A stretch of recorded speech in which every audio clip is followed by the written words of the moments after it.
Double rates banner incoming, but should you summon for the upcoming LR Cell Max? How's it, everybody? Celtic Link here. We got another Dokkan Battle video for you here today. We have the upcoming Part 2 LR for this year's Transcendent Dokkan campaign, the Carnival LR Cell Max, and in this video we are going to break down whether or not you should summon on this double rates banner. As always, in order to answer that question, we are going to look at three major things. Number one, we're going to take a look at the unit itself and determine if that unit is strong enough, viable enough to justify a summon on his banner. Speaking of banner, we know this unit is not alone. He does not exist in a vacuum. He will be on a banner. We need to determine if there is any value to be placed on this upcoming banner. And then finally, we'll take a look at what lies ahead. Should you choose to summon for this character, what are you giving up in the near future? So let's go ahead and let's get started by taking a look at the unit. So we have Cell Max here. He is AGL. He is leading movie bosses, category key 4 HP attack defense 220%. Pretty standard for Carnival LRs. Super attack effect on his 12 key greatly raises attack, raises defense for the turn, causing colossal damage and sealing super attack with a 70% chance of stunning. 18 key massively raises his attack for 4 turns. Passive skill includes his instant animation, once only grants him at attack and defense 999% permanently. Now, once that is activated, he loses 111 attack and defense every 2 turns for every appearance, no more than 444%. So basically, he starts out really strong and gets weaker as the turns go on. Basic effects include an additional key 1 per key sphere obtained, guarding all attacks, and for 1 turn from his entry turn, an additional key 8, damage reduction rate 70%, 100% attack when attacking, and 100% defense when receiving an attack. Starting from his second turn onwards, when attacking, he gets 3 key, attack 40%, if 20% or more HP, plus an additional key 3 and attack 40% if 50% or more, plus an additional key 2 and attack 20% if HP is 80% or more. Now those are stackable, right? So if you are at 100%, you are getting 40, 20, 40. Right, with each of those, right? Now, when receiving an attack with all of the same HP conditions, right? 20%, 50% defense, 50%, 30% defense, HP 80%, you get 20% defense, so a total of 100% extra defense if you're at full HP. So pretty powerful stuff here. And of course, when activating his active skill or attacking with 20 more key, you get a guaranteed critical hit and an additional super attack. His active skill can be activated when all allies are movie bosses or starting from the 5th turn from the start of battle. It will massively raise his attack temporarily, cause ultimate damage, and create the domain Red Ribbon Army base ruin for 2 turns. This is probably one of the most powerful domains we've seen to date, giving a potential 60% offensive boost to movie bosses categories. So very, very powerful skill. Honestly, if you were pulling on the double rates banner, he is worth it. I don't think he's currently worth it if you have Metal Cooler, but if you do not have Metal Cooler, I think he is a valuable summon for the movie bosses team, as he does provide you a good lead for the team, especially with the new cooler EZAs. So as a unit himself, he is worthy of a summon. He is incredibly good. He's very great for short fights. He's going to be almost untouchable on turn 1, putting out some big damages on those first couple of turns. Of course, he wanes off after that, but at that point, his team members, such as the Metal Coolers, are going to have their Team Protector abilities available to start to take over the rest of the fight. So what he's really helpful for is just managing those early turns. Now, with that said, that is one in the category for the unit, but he's not alone, right? He's going to be on a banner. We know that, and we know this is going to be a double raids banner. So we can actually take a look at previous double raids banners to figure out who's going to be here. So the last TDC double raids banner was the Wrathful Broly, and it looked a little something like this. We had the returning. We had the first the first unit, right, which is the new unit. We had the first return of the previous carnival, and then the December carnival. Now this year we did not have an extra carnival, so I don't think there's going to be a character here. Instead, this should be the return of, where is he at? This should be the return of LR Future, Gohan, and Trunks. He should be making his appearance on this banner. As his first return, he will also be coinable. The other units is where things get a little tricky, because we have to factor two major things. And you can see there's 3 open slots for this. So one of these characters could be the Caulifla, but I can guarantee that at least 2 of them are the following characters: LR Tech EZA Birdcoo and the Fizz Metal Cooler EZA. They are not currently available on any banner. There's been no announcement that a banner will be coming for them. So I think it's safe to assume that since they are EZAing during this celebration, that they will likely be on this carnival banner, which is usually the case. And that leaves one final slot open for the LRs, right? Because that covers 4 of the LRs featured here. So again, that last slot could be for Caulifla to make her return, but it could also be any potential other EZAs, right? If we actually look at the movie bosses category, let me just pull that up real quick. If we actually look at the movie bosses, right, since this is going to be centered around them, there are potentials for super EZAs, right? Bojack could potentially super EZA here. They could potentially throw on the other STR Cell Max just to troll people. So that is an option. So it's possible it could be one of those characters to fill in the final slots, or returning the Tech Wrathful Broly as well. So it's hard to say, and actually, yeah, I do think this is probably where Wrathful Broly will be instead of Caulifla.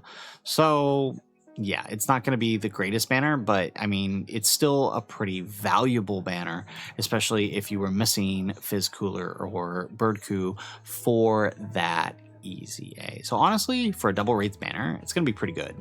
Never mind all of these, but if we just factor, right, Cell Max, Broly, Gohan and Trunks, and then Birdcoo and Cooler, like already that's a pretty decent banner right there. So with that said, I'm gonna give it a go for the banner, to be completely honest. Like this is a pretty good double rates banner, all things considered. So the final consideration you have to make is probably the most important consideration. What lies ahead? If we summon on the banner, what are we giving up in the near future? Well, the immediate aftermath of this moves us into the August Dokkan Fest. Now, it's probably not going to be anything crazy. The last time we had a true August Dokkan Fest that wasn't an extension of GDC was the Master Roshi, or before that, the Super Trunks. So that's going to be your pretty standard August banner. Now, if you look at the return here, this did return Topo. So this means very likely this year that slot, since we have no, this was the April slot, so this is very likely to be Vegeta and Nappa's return. However, it is worthy of note, if we pull back up movie bosses here real quick, it is worthy of note that they have shifted the schedule around already for return LRs. Deborah was moved to drop on the Transcendent Dokkan Fest banner, for example, where he normally wouldn't have dropped. So it's possible they swap it and put it in Metal Cooler. I'm not going to say yes or no, but it's worth noting that they could drop him to entice people on that banner. Now that they know people really want this card, they could drop him on that banner. Otherwise, his next return is going to be in October. more than likely after GDC. But the banner itself, right, is going to be not that great. I mean, even looking at this for that year, Roshi's banner wasn't all that great aside from the topo. So, but that's that. Most people are probably going to skip that. There won't be any part 2 here. This will be followed up by the Peppy Gal's banner. And then we're going to move right into the thing that everybody is waiting for. The GDC, right? GDC announcement is going to happen on the 28th. That's what this watch party was for. On the 28th, we will get the announcement for the GDC LRs, and very likely shortly thereafter see the drop for the units. If you guys remember last year's banners, the part 1s were pretty crazy, right? With the STR Blues, right? One of the best aging units from last year, and the Rose, who at the time was incredibly powerful. GDC followed up part 2 with even more incredibleness with the Omega Shenron, great for villains, and the Super Saiyan 4 Gogeta, arguably one of the best offensive units in the game at the time, and even still to this day. So, I mean, that's what's coming up in just over a month.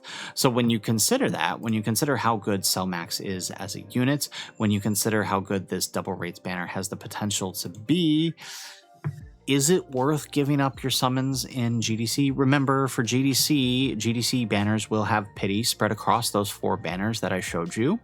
Those 4 banners will likely see the return of the anniversary LRs on the Dokkan Fest like they did last year. Although with Transcendent Dokkan campaign returning the old Tanabata, that could be switched, but I do think they'll probably keep it the same. They'll still probably put them on there. For sure, the anniversary carnivals, though, will be on the carnival banners since they don't have a return. I don't see the anniversary carnivals being put on this double raids banner. They have done it before, but with the fact that the EZAs need to be on there and Gohan and Trunks need to return, I don't think it's going to happen. So I think this is going to be the likely place to see the anniversary carnivals, right? So this will be your opportunity to pick up, say, like UI Goku or Daima Vegeta, for example. So you don't really want to be spending your summons on a double rates banner. As good as Cell Max can be, if it means giving up your potential summons here. Because again, pity across 4 banners is going to cost you 2,500 stones, and that's just for 1 unit. The celebration will likely give out 1,500 stones or so, so you want to be making sure you're coming into it with at least 1,000. So you don't want to be you don't want to be spending too much here on a double rates banner, as enticing as it is. So with that said, that gives us, right, yes, in the category of the unit is good enough to justify the summon. Yes for the banner, because the banner is actually really good for a double rates banner, and no for what lies ahead. I can't in good faith recommend summoning here and giving up potential stones from GDC. Of course, I mean, if you like Cell Max and you really like the movie boss's team and you don't have Tech Metal Cooler, then by all means, right? Do this, make yourself happy so you can run and you can enjoy those GDC LR or those worldwide LR EZAs. But if you're willing to spend wisely and you're willing to hear my advice, then I'll say I will tier my recommendation. If you were anything greater than 1,500 stones, I would say that it couldn't hurt to do a rotation or 2. There will likely be 3+1s on the double rates banner, along with obviously double rates. So I would say, 300 stones, right? That's 2 rotations. I would say do no more than that. Maybe even 3 rotations, right? If you're 1,500 stones, right? That would leave you with about 1,000 stones by the end of the celebration. If you are anywhere near 1,000 stones, again, no more than 2 rotations, you can make up to 1,000 stones by the time GDC starts, so I think that's okay. If you're anything below that, though, right, like if you're hovering around the 800 to 1,000, I would say maybe do your free Dokkan, your free special tickets, and then nothing more. Maybe 1 rotation. Well, you'll probably be safe doing 1 rotation, but I wouldn't do any more than that. If you are 500 stones and below, I would not touch this banner. Even if you don't have Metal Cooler, it is not a good idea to waste potential pity stones, especially if you're only around the 500 mark here and give up your GDC summons. So again, recommendation 1500. You can do, I would say, 3 to 4 rotations. If you're anywhere between 1000 and 1500, then I would say no more than 2 to 3 rotations. 800, no more than 1 rotation, and anything below that, I would say steer clear of the banner. Do not waste your potential GDC stones here. That is just my recommendation. Of course, if you are pay-to-play, low-to-play players, it is worthy of note that the Dragon Carnival tickets are available. I do recommend these if you are a pay-to-play, low-to-play player. It is much better to spend your double rates on tickets without giving up stones than it is to spend your actual stones. Just in my experience, even with the change to how they handle the tickets, it's still double rate, so it's still a little bit better. So, guys, that is my recommendation. Of course, at the end of the day, if you really like Cell Max and you really like movie bosses, then by all means summon for what makes you happy. I'm just trying to give you the most amount of information I can so you can make an informed decision and prep your summons for the big stuff later this year. So, guys, that's it for the video. If you like the video, make sure you hit that like button and subscribe to the channel if you have not already. And in the comments down below, let us know, will you be summoning on this double rates banner, or are you skipping and saving for a potential GDC? Remember that GDC has the potential to have a lead that will likely cover these guys anyways for the extreme class side of things, so it is worthy of note. But let us know what you're planning on doing in the comments down below. Otherwise, guys, as always, thanks for watching, and aloha.